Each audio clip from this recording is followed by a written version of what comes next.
Welcome to part 2 of my messed up Halloween cake that I completely scraped off and started fresh. So if you're coming from part 1, I tried to do a vertical striped buttercream cake. I did not give myself enough time and it just did not look the way I wanted it to. And so thankfully I had about 20 minutes that I could hurry and redo it with another very simple design, and this is what I decided to do. This is considered my painted buttercream cake. I love this look and this style because you can use it with any colors and it looks awesome. It's a very simple and easy design that so many people can do.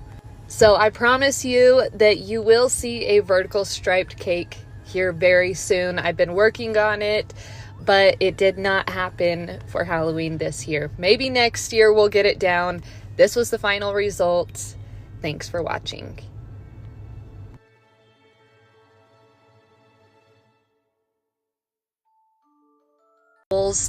Poke them through the center of the cake for extra support, and then I actually put it in the freezer again for about 10 to 15 minutes. After that crumb coat has set up, it's time for the final coat of frosting, and so for this cake, I'm using my black buttercream frosting, and I'm doing the exact same thing. I want to cover the entire surface, and you're gonna see with that crumb coat, the coverage is a whole lot different, and that black frosting really just makes that cake stand out. Once I'm done smoothing out the sides, I'll then take my small offset spatula and trim off any of the excess frosting around the crown of the cake, and then I'll smooth that out and put the cake back in the freezer to allow it to set up for another 10 to 15 minutes. Now for this cake, I wanted to do something different and something that I have done before, but I don't do that often, and that is doing a buttercream transfer. So for this cake, I wanted to do some vertical stripes, and if you've ever decorated a cake, doing vertical stripes with buttercream frosting is a whole lot different than doing the horizontal. And so for this, I am getting some acetate. I tape that down to my sheet pan, and then I take my cake comb and I am creating these vertical styled stripes. So to be honest, this is where everything kind of went downhill. I was feeling a little unsure from about this point on.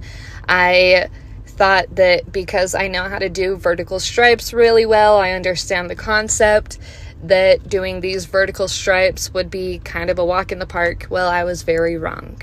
So I continued. This is probably where I should have stopped and kind of reassessed everything, but I just continued. I applied the color to the indented stripes. I did the orange and the white and the black. It looks really cute right here. And after I did this, I put them in the freezer, and then I got both the cake and the frosting out at the same time. And I thought, you know what?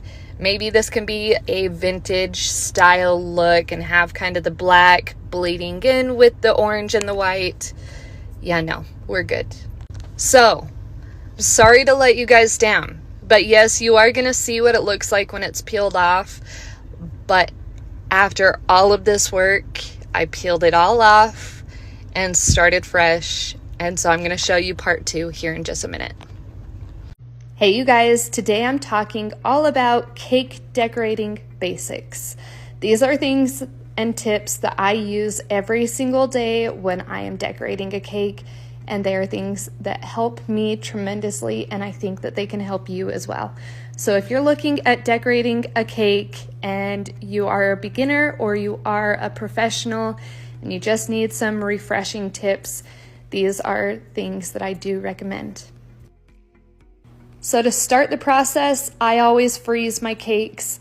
This not only makes cake decorating a whole lot easier and your cake more stable, but it also locks in that moisture after you're done baking your cake, and it thaws beautifully and it's very soft and flavorful once it's thawed. After my cake layers are frozen, I'll take them out of the freezer and fill them immediately. After they are filled, I will then frost the top of the cake first, get a good even coverage there and make sure that it's flat. And then I will take my frosting and start at the bottom and work my way up the cake until I have a good even coverage around the entire surface. One thing I always like to recommend to people is if you want to get good sharp edges, build your frosting up above the rim of the cake. I will go into this on another video, but take that in mind when you are decorating. After you're done, take your cake scraper and smooth out that frosting to get a good clean surface. Fill in any extra gaps in the frosting with the excess frosting from your spatula and your cake scraper. Smooth it out once again and then go put it in the freezer for a minimum of 30 minutes before you plan on doing your final layer of frosting and decorating. Hey you guys, today I'm going to show you what I do after my cakes are done baking. After they're done baking, I let them cool in the cake pan for about 20 to 30 minutes to allow them to fully come to room temp. And then I'll take a serrated knife and trim off any rounded tops.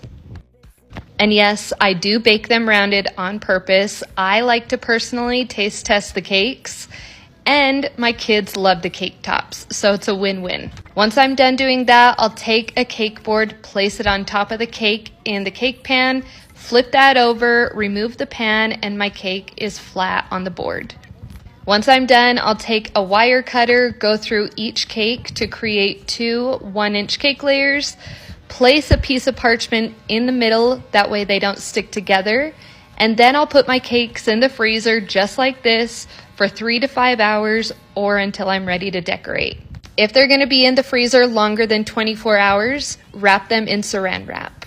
Hey you guys, a lot of people ask me, how do I get flat, even cake layers? So I personally like to eat my cake tops, and so I will bake my cakes rounded and then cut them off.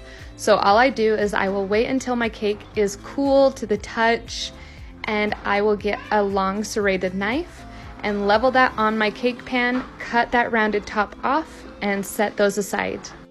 Once those cake tops are off, I will get my cake board, set that on top of the cake, and then flip the cake pan over. Take the pan off, and then your cake is ready to go in the freezer. Hey you guys, today I'm going to show you how I like to cut any size or shape of cake. To do this, all you need is some parchment paper, a knife, and obviously your delicious cake.